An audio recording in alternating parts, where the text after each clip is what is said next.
Hello everybody, today we're going to talk about City Sims. There's been a bit of talk on the channel about it recently, and it appears some of you like this sort of thing, and I'm thinking, why not do a video about it? So anyhow, what's the attraction? Well, there are two types of city game, and depending on which one you like, it depends on which one you home in on.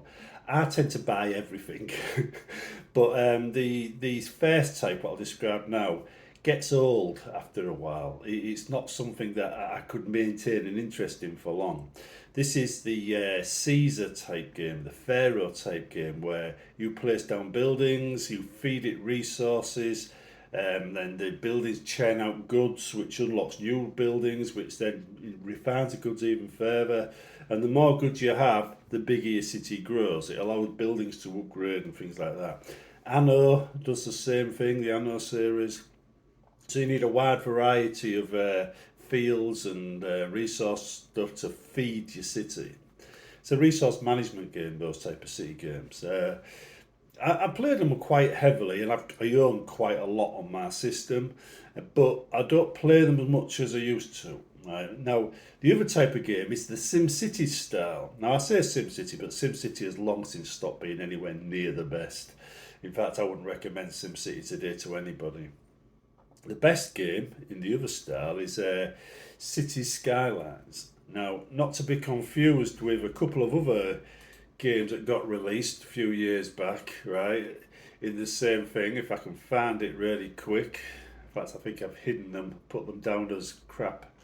I've got a crap folder on my Steam thing where I dump everything that's not any good. But these were the Excel games, Cities Excel. Do not buy those. They're buggy. They just rehashed them year after year. There was no difference really. Even the bugs got carried on to the next year. But anyhow, Cities Skylines, that's what I'm talking about. Now, Cities Skylines was an improvement over the original SimCity because it had the performance boost it got from its design, allowed it to have much bigger cities, which for this style of game was important. Now, with this style of game, you're basically laying down the streets, you're laying down the zones where things are going to grow, and then you connect electricity, water, and they grow. And then depending on resources around, well, not resources, but facilities like police stations, fire stations, shops, healthcare, these buildings grew. They grew bigger. Right? And you could lay down different zones in that particular game, but usually it's just a zone. Right? And if you get the balance right, the cities grow quite high. But as your city grows, the balance changes because there's more nearby requiring the same resources. So you're going to put down more facilities. Trouble is, you run into a budget, and the more resources you put down, the less money you have. So you have to balance it. And this is the gameplay right there. Then, as the city grows, certain streets which were fine at the beginning suddenly become clogged with traffic and become problems. You have fires, a lack of supply, buildings degrade, and that's when the gameplay comes in. Because you'll start by building the city, that's the boring part if you ask me. And then you try to fix the city to make it perfect by adding stations in the right place. Sometimes you'll demolish whole blocks to try and improve things in order to get stations in and other things in and airports and whatever you wanted in the middle of your city. City Skylines takes it to extreme lengths. It's actually really good when it comes to offering you choices. Like for instance, you could paint in a zone over a city and then say, right, this zone here is no pollution zone, or this is a tourist zone. And then all the buildings would change to stuff that just support tourists. So people would come to, say, the beach, for entertainment and then go home. So you'd have buses going from their homes down to the beach and back again. So it was that kind of thing. Now, when I'm playing City Skylines, well, when I'm playing Anno, the first thing I mentioned, or Pharaoh or Caesar, any of those type ones, it says then basically you're grabbing as many resources as you can, making as much resources coming in as you can. That's the gameplay there. That's the only gameplay there. And then you're sitting back and watching what happens.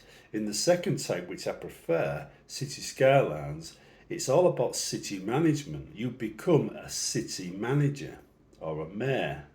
And you're basically trying to make the city function the best it can, taking care of city problems. And that right there is the gameplay.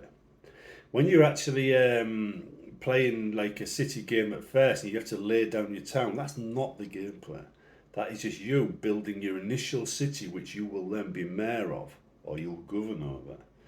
So once you've got it built, that's when the gameplay really starts.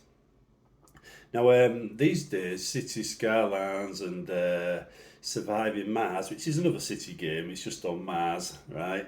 So it's all have radio stations, and the radio stations made for the game tend to have a bit of entertainment mixed in, so you can sit there and listen to the radio whilst playing the game, which is great.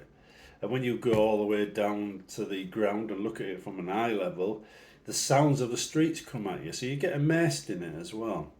And disasters have always been part of these type of games. SimCity 1 introduced Godzilla, for example, and tornadoes. They've been in it ever since. I usually leave them turned on because when disasters happen, they give you a reason to redevelop an area and change it and try again. So it keeps the city alive and fresh. But other than that, you've got loads of new features in the modern games, and the actual frame rate on them is quite high. SimCity 2000, which was previously the best city game, had terrible frame rates. It was a great game, but terrible frame rates. And arcologies and everything, and the arcologies were like gigantic tower blocks, massive things, which allowed you to have a whole city in a single building. Right, but yeah, in this city skylines, you can have universities, parks, all kinds of stuff, all mixed in. And you could make a university city if you wanted to. You could probably make your hometown easily in it. There's a lot of mods out there for it, but I tend not to use too many. I use some for allowing me to open up more zones so I can have a bigger city.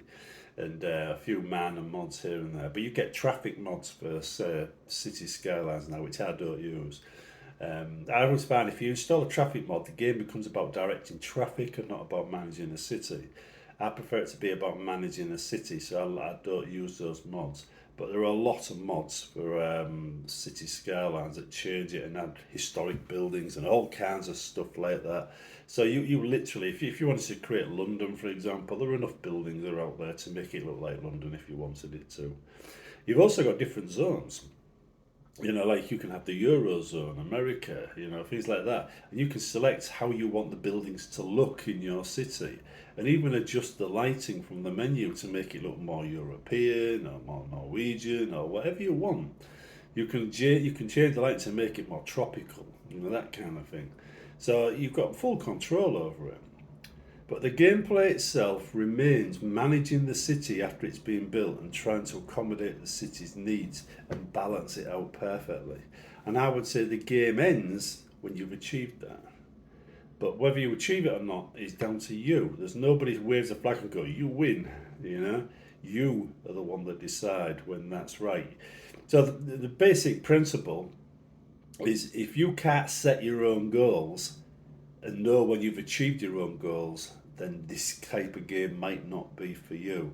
If you know when you've done well, if you don't need people to tell you you've done well, and you can see it for yourself and acknowledge the facts that this is it, you win, without being told, then these kind of games are ideal for you because there's no hand holding. There's no, yes, if you get to this point, you win, dearie. None of that nonsense. It's all about setting yourself goals, which I think gives you the ultimate freedom in the game to do as you please. Anyway, city games have long been a favourite of mine, and City Skylines is by far the best. If you're looking for another series that is good, the Anno series is good. That's a resource game though. It tends to be more about things that are a larger area than just a city, but yeah, it's a resource game. So they're the two types. I would also recommend Surviving Mars, Surviving the Apocalypse, which is another city game. They're quite good. That's more of a resource game. Actually, so thinking about it, actually, right? Surviving the Apocalypse and Surviving Mars are on the Anno side of things, and they are quite good. They're a modern standard. And City Skylines are on the other side of things, with the management thing. So resources is survival, surviving Mars, surviving the apocalypse. This is city management, City Skylines. That's the way I'd break it down. See you in the next one.